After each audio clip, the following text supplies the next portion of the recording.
அன்புள்ள தமிழ் அன்பர்களுக்கு என் முதற்கண் வணக்கம். என் குருநாதர் வேதாத்ரி மகரிஷி அவர்களின் ஆசியுடன் இன்று திருமந்திர மாலையில் இது திருக்கூத்து தரிசனம் என்ற பகுதியில் உள்ள மற்றொரு தலைப்பு பொற்பதி கூத்து என்ற தலைப்பு. இது மூணாவது தலைப்பு. முன்னாடி பார்த்தது சிவானந்த கூத்து, அடுத்தது சுந்தர கூத்து, இன்றைக்கு பார்க்க போகிறது பொற்பதி கூத்து. இந்த தலைப்பில் ஒரு பாடல் எடுத்து பார்ப்போம். இந்த தலைப்பில் ஆணிப்பொன் அப்படின்னு வரும் இந்த ஒரு பாட்டில். இப்போ நம்ம எடுக்கக்கூடிய பாடலில் ஆணிப்பொன் என்பது ஒன்று வரும். இந்த பொன் என்றால் பொன்னம்பலம். இந்த சிதம்பரத்துக்கு நம்ம உடம்ப பூராமே சிதம்பரம், சிதம்பரம், திருச்சிற்றம்பலம், திரு அம்பலம் அப்படின்னு மூணா சொல்லலாம். மூன்றும் ஒரே பொருள் தான் குறிக்கும். இருந்தாலும் கொஞ்சம் சற்று வேறுபட்டு சொல்ல இதில் இடம் இருக்குது. இப்போ சிதம்பரம் எப்படின்னா உள்ளம் பெருங்கோயில் ஊனுடம்பாளையம், நம்ம உடம்பெல்லாம் சிதம்பரம். அப்புறம் அந்த சிதம்பரத்தில் பல பகுதி இருக்குது இல்லையா, அதை பிரித்து சொன்னோம்னா திருச்சிற்றம்பலம் அப்படிங்கிறது, அதாவது நெத்தி புருவத்துக்கு மேலே இருக்கிற சக்கரம் இருக்குல்ல, அந்த ஆஞ்ஞா சக்கரம், அந்த இடத்த திருச்சிற்றம்பலம் என்று பொருள். அப்புறம் தலை உச்சந்தலைக்கு அம்பலம், அதான் பொன்னம்பலம், திருவம்பலம் என்று சொல்லுவார்கள். இந்த மூணை உள்ள வித்தியாசம் தெரிஞ்சுக்கணும். மேற்பக்க பார்த்தா சிதம்பரம், திருச்சிற்றம்பலம், திருவம்பலம், இது மூன்று ஒரே மாதிரி தெரிஞ்சால் கூட சற்று வேறுபாடு இருக்குது அப்படிங்கிறது சொல்ல வரேன். இப்போது நம்ம பாட்டுக்கு போவோம்.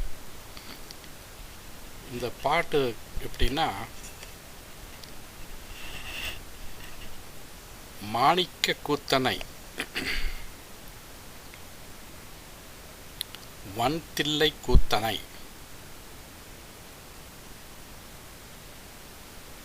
பூணுற்ற மன்றுள் புரிசடை கூத்தனை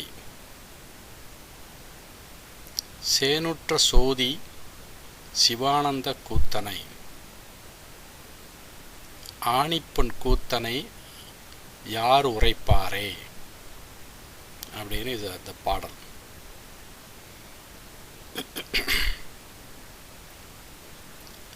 இப்போ மாணிக்க கூத்தனைன்னு சொல்லும் பொழுது கொஞ்சம் சற்று விளக்கமாக பார்ப்போம். அதாவது மாணிக்க கல் சிவப்பு நிறம் உள்ளது. சிவபெருமானுடைய உண்மையான நிறம் சிவந்த மேனி உடையவர். அவர் எப்பவும் சாம்பலை பூசிக்கிட்டும் திருநீரை பூசிட்டு இருக்கனால வேறு விதமாக வேறு நிறமாக காட்சியளிப்பார். ஆனால் அவருடைய நிறம் சிவந்த மேனி உள்ளவர். அந்த சிவந்த மேனிக்கு மாணிக்கக்கல்ல உதாரணமாக சொல்லுவாங்க. முன்னாடி ஒரு பாடலில் பார்த்தோம், மாணிக்கத்துள்ளே மரகத ஜோதியாய், மாணிக்கத்துள்ளே மரகத மாடமாய். அதாவது மாணிக்கத்துள்ளே மரகத ஜோதியாய்ங்கிறது மாணிக்கத்தை, அதாவது மாணிக்க கலர் மாணிக்க நிறம் பொருந்திய சிவனுடன் மரகதம், அதாவது பச்சை நிறம் பொருந்திய சக்தி அம்பாள், அவர்கள் 2 பேரும் சேர்ந்து ஆடும் பொழுது அந்த மேடையில் ஏற்படக்கூடிய ஜோதி அப்படின்னு அதுக்கு அர்த்தம். ஆணிப்பொன் மன்றில், அங்கேயும் வருது பாருங்க, ஆணிப்பொன் மன்றில் ஆடும் திருக்கூத்தை பேணி தொழுவதென்ன பேறு பெற்றாரே. இதுலேயும் அதே தான் வருது, ஆணிப்பொற் கூத்தனை ஆறுரைப்பாரே. அதாவது இந்த மாணிக்கத்துள்ளே மரகத ஜோதியாங்கிறது இந்த உபதேசங்கிற பகுதியில் முதல் தந்தத்தில் வருது.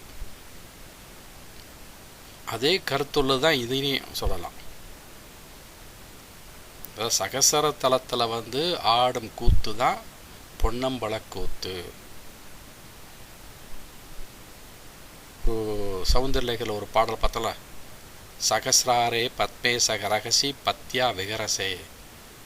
சகசர தலத்தில் தன் பதியாகியுடைய சிவனுடன் சக்தியானது மூலாதாரத்திலிருந்து மேல் நோக்கி சென்று சகத்தலத்தில் ரகசியமாக கூடி மகிழ்கிறாள் அப்படிங்கிறது அந்த கடைசி அடியினுடைய அர்த்தம். சகசிராரே பத்மே சக ரகசி பத்யா விகரசே.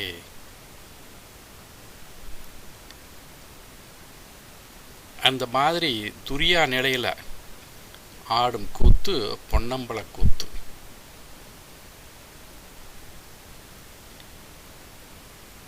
மாணிக்க கூத்தனைங்கிறது சிவந்த மேனியுடைய சிவபெருமான் ஆடும் கூத்து. அந்த கூத்தனை அப்படி ஒரு பொருள். இன்னொரு பொருள் இருக்குது. இந்த சக்கரனும் என்னுடைய இப்போ அடிக்கடி பார்க்குறோம்ல, மூலாதாரம், சுவாதிஷ்டானம், மணிப்பூரகம், அநாகதம், விசுத்தி, ஆன்யா, சகஸ்திராலம், இப்படி பார்க்கும் பொழுது அதாவது இந்த அனுபவப்பட்டவர்கள் அல்லது உணர்ச்சிகள் எப்படின்னா அவர்கள் இந்த பெர்செப்ஷன் சொல்லுவோம்ல, அவர்களுக்கு அந்த கண்ணில் அந்த கண்ணை மூடிட்டு தியானம் பண்ணப்பொழுது கூட அந்த ஒளி தெரியுமா, என்ன நிறம் அப்படின்னு தெரியுமா. இப்போ மூலாதாரத்தில் செய்யும் பொழுது சிகப்பு நிறம் தெரியுமா. மூலாதாரம், அந்த சுவாதிஷ்டானம், அந்த ஏரியாவோட தியானம் பண்ண பொழுது அவர்களுக்கு சிகப்பு நிறம் தெரியும் அப்படிங்கிற மாதிரி பல புத்தகத்தில் நீங்கள் பார்க்கலாம். இந்த குண்டலினி சம்பந்தமான புத்தகத்தெல்லாம் அது மாதிரி கலர் எப்படின்னா மேலே போக போக மாறிட்டே போகும்.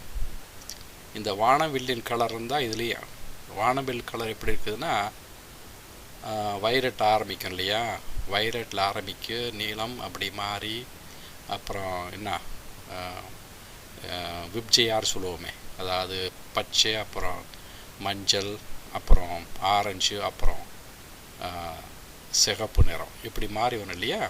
ஸோ அந்த சிகப்பு நிறம் கீழ்ப்பகுதி, அப்புறம் ஆரஞ்சு சுவாதிஷ்டானம், இப்படி மேலே போக போது இந்த சகசர தலத்தில் அப்போது அந்த அந்த தியானம் பண்ண பொழுது அந்த அனுபவப்பட்டவங்களுக்கு ஒரு இந்த வயலட் கலர், நீல ஊதா, அந்த மாதிரி கலரில் நிறம் தெரியும் அப்படிங்கிறது மாதிரி சொல்கிறாங்க. இந்த ரிவர்ஸ் ஆர்டரில் வருது இது ஆக்சுவலி. ஸோ ஹையர் ஃப்ரீக்வன்சி தலையில், லோயர் ஃப்ரீக்வன்சி இந்த பாட்டம். என்ன, ரெட்டுக்கு லோயர் ஃப்ரீக்வன்சி, வயலட்டுக்கு ஹையர் ஃப்ரீக்வன்சி. ஆனால் வேவ்லென்த் மாறி வரும். வேவ்லென்த் ரிவர்ஸாக இருக்கும். வேவ்லென்த் ஸோ அதனால் இது ஃபிசிக்ஸில் வரும். ஃபிசிக்ஸ் படித்தவங்களுக்கு தெரியும் ஃப்ரீக்வன்சிக்கும் வேவ்லென்த்துக்குள்ள தொடர்பு. என்னையோ இந்த மாணிக்க கூத்துங்கிறது அந்த மூலாதாரம் சுவாதிஷ்டானம் பகுதியில் ஆடும் கூத்தனை அப்படின்னு இந்த உரையாசிரியர் பொருள் கொடுத்துருக்கார். ஆச்சுங்களா. அடுத்தது வன்தில்லை கூத்தனை. வன்தில்லைன்னா இந்த அஞ்ஞான இருளை போக்கக்கூடிய தில்லை என்ன, அந்த கூத்தனை. அதற்கு உதாரணம் அநாகத சக்கரத்தை எடுத்துக்கிறாங்க. அநாகத சக்கரம் நெஞ்சு பகுதியில் இருக்கிற சக்கரத்துக்கு அநாகத சக்கரம், அதான் ஹார்ட் சென்டர். அதில் ஆடும்போது அஞ்ஞானமானிய இருள் அகன்றுவிடும். அதனால் வன்தில்லை கூத்தனை அப்படின்னு சொல்கிறார். அது அநாகத சக்கரம் தில்லைவனம் மாதிரி காடு மாதிரி இருக்குமா, அதுதான் வன் தில்லை. அந்த இடத்துல ஆடும் பொழுது, அந்த இடத்துல தியானம் பண்ணும் பொழுது நம்மளுடைய அறியாமையாக ஒரு இருள் நம்மளை விட்டு விலகும் அப்படிங்கிறது இதில் குறிக்கப்படுகிறது. பூணுற்ற மன்றுள். பூணுற்ற மன்றுள்னா, மன்றங்கிறது ஆடும் இடம். பல நிறங்களை, அதாவது பல ரத்தனங்களை, பல நிறங்களை கொண்ட அல்லது பல விதமான நவரத்தனம் சொல்கிறோம்ல, அதிலிருந்து கலந்து வருகின்ற ஒளி, அந்த ஒளியை தான் பூணுற்ற அப்படின்னு சொல்கிறது. மன்றங்கிறது இங்கே சகசத்தலம், அதாவது நவரத்தங்கள் எல்லாம் சேர்ந்து வெளிவிடுகின்ற ஒளி எங்கே இருக்குது? கவிழ்ந்த சகசரத்தலம். இன்னும் 1000 இதழ்கள் கொண்ட சகசரத்தலம். அது எப்படி வைக்கப்பட்டிருக்குது? கவிழ்ந்து வைக்கப்பட்டிருக்குது. அதாவது அப்படி தான் இருக்குது. அது தியானம் பண்ணுறவங்களுக்கு அது மேல் நோக்கி விரிவடையும், அது பூத்து விரிவடையும் அப்படிங்கிற மாதிரி. அப்படி பூத்து விரிவடையும் பொழுது என்ன, மஞ்சள் நிறமாக காட்சி அளிக்குமா. எனக்கு அதை வருவோம் முதல்ல, அந்த பகுதி வரும்போது வருவோம். ஸோ பூணுற்ற மன்றுள் புரிசடை கூத்தனை. புரிசடைங்கிறது அவர் சடாமுடியை வச்சிருக்கார் இல்லையா, நல்லா கட்டி இழுத்து வச்சிருக்கார். என்ன அப்படி இழுத்து கட்டலைன்னா என்ன ஆகும்? தலையில் இருக்க எல்லாம் விழுந்துடும். என்னென்னு இருக்குது முன்னாடியே பார்த்தோம் இல்லையா, மயிலறகு இருக்குது, கொக்குரகு இருக்குது, கங்கை நீர் இருக்குது, இளம்பிறை இருக்குது, அப்புறம் என்ன 2 மலர் ஊமத்தம்பூ இருக்குது, அப்புறம் கொன்றை மலர் இருக்குது, அப்புறம் வராகன் கொம்பு இருக்குது, ஒரு மண்டை ஓடு இருக்குது. இத்தனையும் சடாமுடியிலெல்லாம் சொருகி வச்சுருக்காரு. அதை சுற்றிலும் அது கீழே விழுவாமல் இருக்கிறது ஒரு பாம்பை வச்சு சுற்றிலும் கயிறு மாதிரி கட்டி போட்டு வச்சுருக்காரு. ஸோ அந்த சடாமுடி புரிசடை என்ன, ஆதி பரநாட அங்கை கனலாட, முன்னாடி பார்த்தோம்ல, ஆதி பரநாட அங்கை கனலாட, அங்கை கனலாட, கை கனலாட. கைன்னா அந்த இடது கையில் ஒரு கையில் தீச்சட்டி வச்சு ஆடுறாரு. ஓதும் சடையாட, ஓதும் சடையாட, உன்மத்த முற்றாட, பாதி மதியாட, பாரண்ட மீதாட, நாதம் கொண்டாடினான் நானாந்த நட்டமே அப்படின்னு முன்னாடி ஒரு தடவை படம் பார்த்தோம். அந்த பாட்டை பார்த்தோம் இல்லையா. அதே மாதிரி தான் இதில் புரிசடை கூத்தனை. ஓகே, அந்த அதே கருத்து இதில் வருப்பார். புரிசடை கூத்தனை. அங்கே ஓதும் சடையாடன்னு வருது, இங்கே புரிசடை கூத்தனை. அடுத்தது சேனுற்ற சோதி சிவானந்த கூற்றனை. இங்கே சேனுற்ற அப்படின்னா, அதாவது இந்த சந்திர மண்டலம், இப்போ நம்ம உடலில் சூடு இருக்கு இல்லையா, அந்த சூடை தணிக்கிறதுக்கு சந்திர மண்டலம் உதவியாக இருக்கும். அந்த சந்திர மண்டலத்தில் அதுக்கு தான் என்ன சொல்கிறது, அதாவது இந்த துவாத சாந்த வெளி அப்படி சொல்லுவாங்க. துவாத சாந்த வெளியில் ஆடும் கூத்து, அதை தான் சேனுற்ற சோதி அந்த அந்த வெளியில் துவாதச அந்த வெளியில் ஜோதியாய் விளங்கி ஆடும் கூத்து சிவானந்த கூத்து. அதுதான் இங்கே இடத்துல சேனுற்ற சோதி சிவானந்த கூத்தனை ஆணிப்பொற் கூத்தனை ஆறுரைப்பாரே. இந்த ஆணிப்பொன் கூத்தனைங்கிறது என்னென்னா நல்ல மிகவும் சிறந்த மாற்று குறையாத பொன்னம்பலமாகிய அந்த மன்றத்தில் ஆடி வரும் கூத்தனை அவருடைய அந்த பெருமையை அல்லது அவர் ஆடுவதை அதை யார் உரைப்பாரே, யாரால் முழுவதும் உணர்ந்து மற்றவர்களுக்கு உரைக்க முடியாது அப்படிங்கிறது தான்.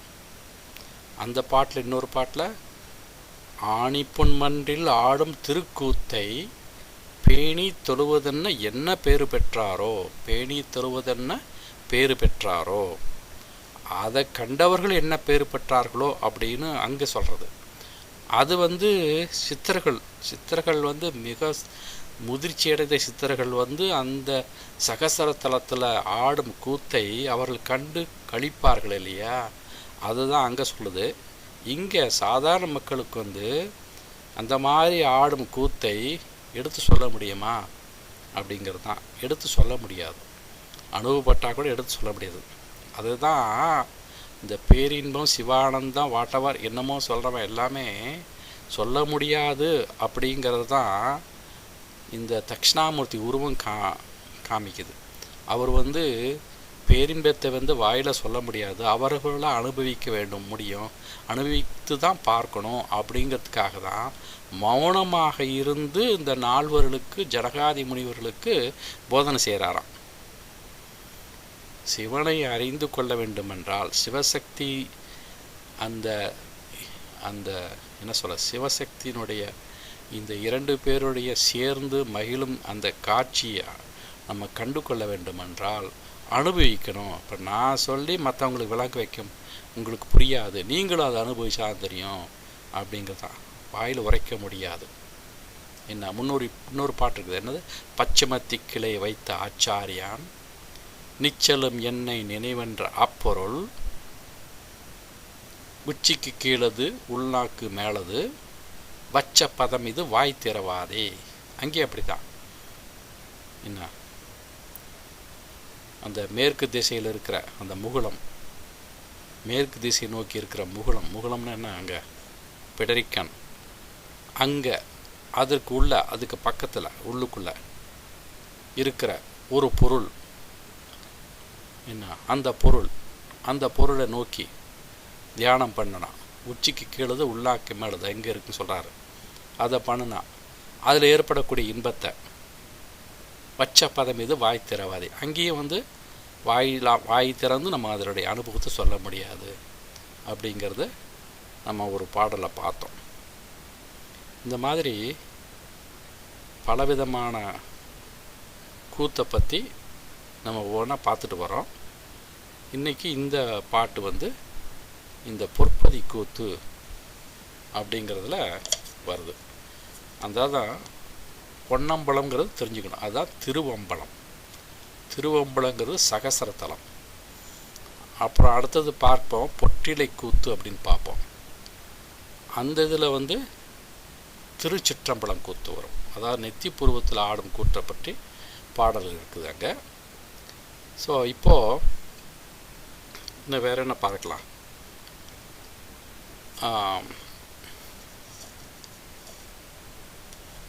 இதோட சம்பந்தமானது இந்த ஆணிப்பொன்னம்பலம் அப்படின்னு அதில் இன்னொரு பேர் உண்டு. நல்ல மஞ்சள் நிறம் பொருந்திய மஞ்சள் நிறமாக ஒளியாக மஞ்சள் நிற ஒளியாக விளங்கும் நிமிர்ந்த சகசர தலம் அப்படின்னு வருது. ஓகே, அதனால் அந்த ஆணி பொண்ணுக்கு இன்னொரு பேர் உண்டு, ஆணிப்பொன் மன்றம். ஒரு பாடல் பார்த்தோம் இல்லையா முன்னாடி, அதாவது சூனிய சம்பாஷணையில். அதில் என்ன சொல்லுதுன்னா, ஓகே, வழுதலை வித்திட பாகன் முளைத்தது. கத்திரிக்காய் போட்டேன், விதைச்சேன், பாகற்காய் முளைத்தது அப்படின்னு சொல்கிறது அந்த பாடல் அர்த்தம். புழுதியை தோண்டினேன் பூசணி பூத்தது அப்படின்னு சொல்கிறது.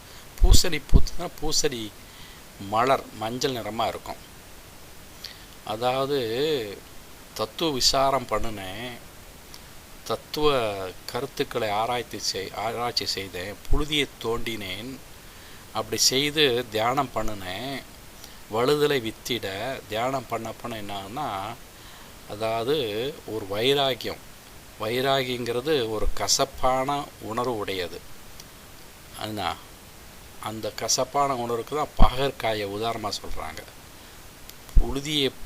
புழுதியை தோண்டினேன் பூசணி பூத்தது, அது 2வது அடி. முதல் அடி வழுதலை வித்திட பாகன் முளைத்தது. ஸோ அந்த 2வது அடியில் அந்த பூசணி பூத்ததுங்கிறது அங்கேயும் அப்படி தான் சகசரத்தலத்தை கண்டு கொண்டேன். என்னை தியானம் பண்ணி சகசரத்தலத்தில் ஏற்படக்கூடிய இன்பத்தை கண்டு கொண்டேன் என்ற ஒரு பாடலை அங்கே அந்த அர்த்தத்தில் உள்ள பாடலை அங்கே பார்த்தோம். அதே தான் இங்கே ஆணி பொன்னம்களுக்கு நல்ல மஞ்சள் நிறம் கூடிய நிமிர்ந்த சகசரத்தலம். அதை பாருங்கள், நிமிர்ந்த சகசரத்தலம்னா கவிழ்ந்த சகசரத்தலங்கிறது எல்லாத்துக்கும் இருக்கிறது. ஆனால் தியானம் பண்ண அது நிமிர்ந்து மேல் நோக்கி பூத்த மாதிரி இருக்குமா. என்ன அந்த பூத்த மாதிரி இருந்து அந்த சென்ட்ரல் பகுதியில் இருக்குது பாருங்கள், அந்த காம்பு இருக்கிற இடத்துலேருந்து அதிலிருந்து ஒளிக்கிரணங்கள் மேல் நோக்கி சென்று விண்வெளி மண்டலத்தில் இருக்கிற நட்சத்திர கூட்டங்களோட இணை புரியும். என்ன அதனோட தொடர்பு கொள்ளும். அப்போது அந்த அண்டத்தில் இருக்கிற அந்த விஞ்ஞானம், அதாவது அதை பற்றி உள்ள ஞானங்கள் நமக்கு வந்து அடையும். நமக்கும் அண்டத்தில் இருக்கிற அந்த சிவலிங்கத்துக்கும் ஒரு தொடர்பு உண்டு பண்ணக்கூடிய அந்த அமைப்பு வரும் அப்படிங்கிறது தான். அதாவது தலை உச்சந்தலையில் பண்ணுறது தியானம் பண்ணுறதுக்கு பேர் துரியா நிலை, துரியமடி தியானம். அதற்கு மேலே ஒரு 1 அடி 2 அடி தூரத்தில் பண்ணுறது துரியாதீதம். அப்புறம் தலை உச்சந்தலையை விட்டு விண்வெளி மண்டலத்தில் பண்ணுறதுக்கு அதுக்கு பேர் அதிதுரியம் என்று சொல்லுவார்கள். ஸோ இந்த 3ஐயும் இணைக்கக்கூடிய அந்த கோடு இருக்குது பாருங்கள், அந்த கோடு தான் இந்த மஞ்சள் நிறமான ஒளி அந்த சகசரம் நிமிர்ந்து இருக்கும் பொழுது அதனுடைய நடுப்பகுதியிலேருந்து மேல் நோக்கி அந்த ஒளி காஸ்மிக் எனர்ஜி மாதிரி செல்லும். அது இந்த 3 நிலையும் இணைக்கும் அப்படிங்கிறது இதில் உள்ளுக்குள்ளே ஒரு ஆழமான கருத்து இருக்குது. ஆக இன்னைக்கு இந்த பொற்பதி கூத்து என்ற ஒரு தலைப்பில் இந்த மூலாதாரத்தில் நடன ஆடலேருந்து சகசரத்தல நடன ஆட வரையிலும் ஒரு முழுசுமாக சொல்லிட்டார். இப்படி நிறைய இருக்குது. இந்த இதுலேயே பார்த்தீங்கன்னா இன்னொரு பாடம் சொல்லி ஜஸ்ட் ஒரு எப்படின்னா திரும்ப இந்த நாடி தான் வரும். எப்படின்னா அங்கே பாருங்களேன், ஒரு பாடம் சொல்லணும். மேரு நடுநாடி மிக்கடை, மேரு நடுநாடி நடுநாடி மிக்கு இடை பிங்களை, மேரு நடுநாடி இடை பிங்களை கூறும் இவ்வானின் இலங்கை குறியுறும் சாரும் தில்லைவன தன் பிரித்து படிக்கணும், அப்போ தான் நல்லா புரியும்.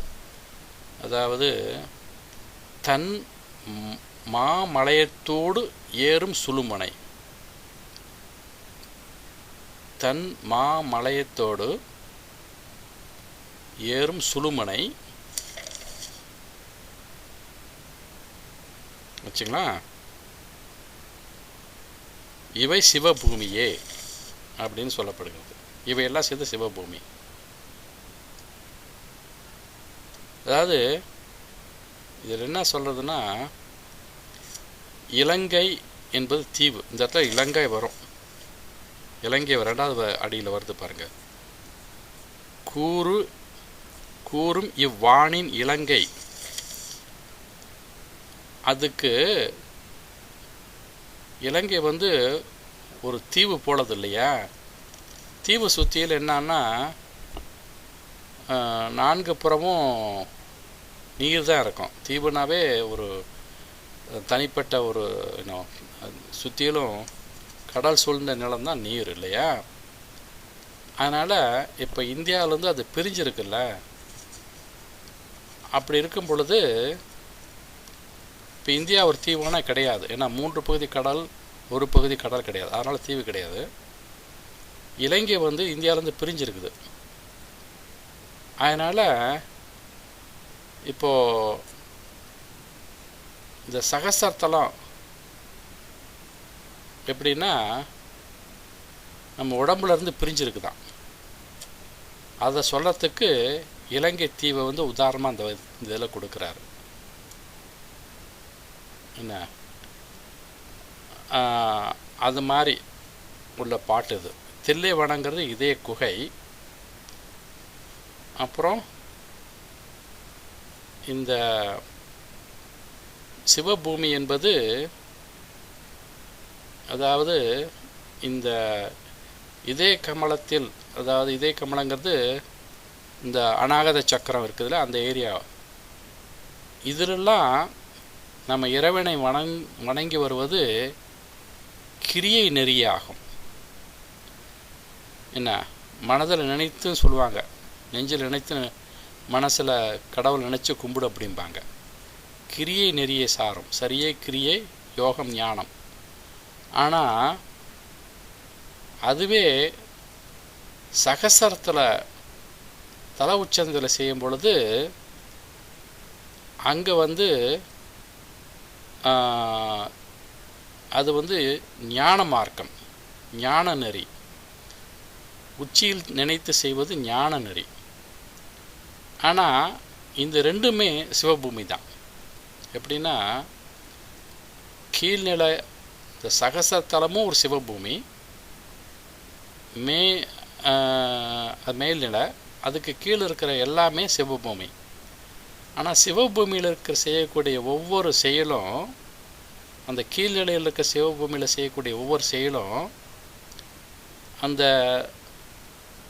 செயலால் இந்த சிரசின் மேல், இந்த மேல்நிலையில் இருக்க சிவபூமியில் நட்சத்திரங்கள் போன்ற ஒளி தோன்றுமாம். அதாவது கிரியை ஞானம் இந்த ரெண்டையும் செய்யணும் அப்படிங்கிறது தான் இங்கே சொல்லப்படுகிறது. ஓகே. சரியை வந்து கோயிலுக்கு தொண்டு புரிவது, கிரியை என்பது வணங்குவது, என்ன மந்திரம் சொல்லி இறைவனை வணங்குவது, மனதார நினைத்து வணங்குவது. அப்புறம் தியானம் பண்ணுவது. தியானம் பண்ணும் பொழுது நெத்தி புருவத்திலே சகசர தலத்தில் தான் செய்யணும், தலை உச்சந்தலை செய்யணும். இந்த 2 இடத்துல செய்யும் பொழுது, ஆனால் ரெண்டுமே சிவபூமி தான். ஒன்று ஒரு சிவபூமி வந்து மேன்மையானது, ஒரு சிவபூமி கொஞ்சம் கீழ்நிலையானது. இந்த மேல்நிலையான சிவபூமியில் தான் இந்த இடை பிங்களை, இடநாடி, பிங்கள நாடி, சுழுமணி நாடி, இந்த 3ம் போய் முடியக்கூடிய இடம். அது 3ம் எப்பவுமே ஆன்யாச்சகத்தில் போய் முடிஞ்சிடும். அந்த அதுக்கு மேலே இருக்கிறது சகசரத்தலம். ஆகையினால நம்ம கீழே இருக்கிற சக்கரத்தில் வணங்குறது, அது வந்து வணங்கி கொண்டு மேல் சக்கரத்தில் தியானம் பண்ணி பண்ணிட்டு வந்தோம்னா இந்த மேல் சக்கரத்தில், இந்த சிரசில் வந்து நட்சத்திரங்களை போல ஒளி தோன்றும் அப்படிங்கிறது இந்த பாட்டுடைய அர்த்தம். இன்னொரு தடவை படிக்கிறேன். மேரு நடுநாடி மிக்கு இடை பிங்களை கூறும் இவ்வானின் இலங்கை குறியுறும் சாரும் தில்லை வனம் தன் மாமலையத்துள்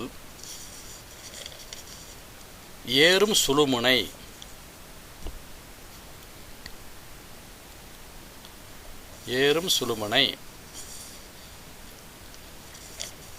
அப்புறம்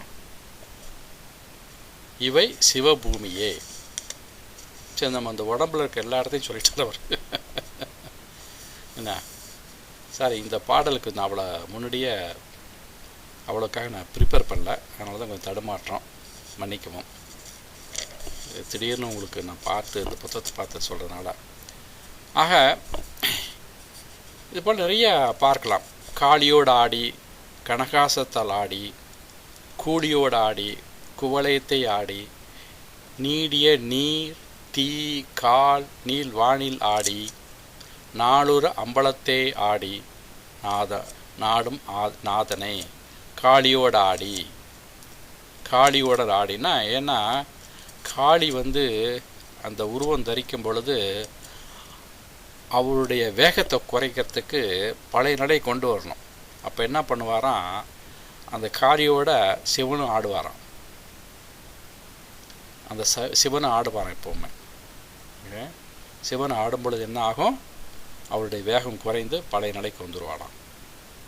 அப்புறம் கனகாசலத்தாடி, கனகாசலங்கிறது இங்கே பொன்மலை, பொன்னம்பலம், அந்த இடத்துல ஆடி நடனம் ஆடி. கூலியோடு ஆடி, கூலிங்கிறது பேய்கள், பேய்களின் இடமாட இடம் எங்கே, இதில் மயானம். அந்த மயானத்தில் சிவபெருமான் இருப்பார். இந்த சிவம் சீரியல் கூட ஒரு இடத்துல சொல்லுவார், இந்த பார்வதியை திருமணம் செய்து இல்லை தாக்ஷாயினியை திருமணம் செய்து கொண்டு கைலாயத்துக்கு போகும்பொழுது வழியில் இந்த போகும்போது வழியில் சுடுகாடு வழியாக தான் போவார், மயான வழியாக போவார். அப்போ அவள் கேட்பா, என்ன இந்த இடத்துல கூட்டு வரீங்க அப்படின்னு. அவர் சொல்லுவார், எனக்கு பிடித்தமான இடம் இதுதான் அப்படிம்பார். சர்வசாதாரணமாக சொல்லுவார், இது பிடித்தமான இடம் இதுதான் எனக்கு அப்படிம்பார். அந்த மாதிரி கூலியோட ஆடி, அதாவது பேய்களோட ஆடும் இடம் என்ன. குவளையத்தை ஆடி, குவளையத்தை ஆடினா குவளைங்கிறது பூமி. ஓகே, இங்கே பாருங்கள், 5 பஞ்சபூதம் இங்கே வரும். குவளையத்தை ஆடி, பூமியில் ஆடி. அப்புறம் நீடிய, ஓகே, நீடிய நீர் தீ கால் நீள்வாணி, நீள்வானம், நீள்வானம் நீளவானம். இதில் நீர், அதாவது பூமி சொல்லிட்டோம். குவளையத்தைங்கிறது நிலம், அப்புறம் நீர், அப்புறம் தீ, கால்ங்கிறது காற்று, அப்புறம் வான்ங்கிறது ஆகாசம். அந்த பஞ்சபூதத்திலேயே ஆடுறாரு, அதுதான் சொல்லப்படுகிறது. அப்படி ஆடி நாளுற அம்பலத்தை ஆடும் நாதனை. தினமும் என்ன அம்பலத்தை, அம்பலங்கிறது இங்கே என்ன ஆகாயம், சிதாகாசம் சொல்லுவாங்க. ஓகே, சீவர்கள் நீண்ட வாழ்நாள் பெற ஆகாயத்தை இருந்து நடனம் புரிவான் சிவனாவான் அப்படின்னு இப்போ இந்த பாடல். இதெல்லாம் இந்த தலைப்பில் தான் வருது. இவ்வளோ பாடல் இன்னும் இருக்குது நிறையா, அப்படியே சொல்லிக்கிட்டே போகலாம், அதுக்கு முடிவு இல்லை. ஆனால் என்னோட இதுக்கு இந்த பேச்சை இன்றைக்கி முடிச்சிடலான் இருக்கேன். இப்போ அடுத்த வகுப்பில் இந்த பொற்றிலை கூத்து அப்படிங்கிறத அந்த தலைப்பில் சில பாடல்களை பார்ப்போம், வச்சுங்களா. ஸோ இந்த என்னுடைய பேச்சு கேட்க போவதற்கு முன்கூட்டிய நன்றியை தெரிவித்துக்கொண்டு இந்த பேச்சை முடித்துக் கொள்கிறேன். வாழ்க வளமுடன். நன்றி.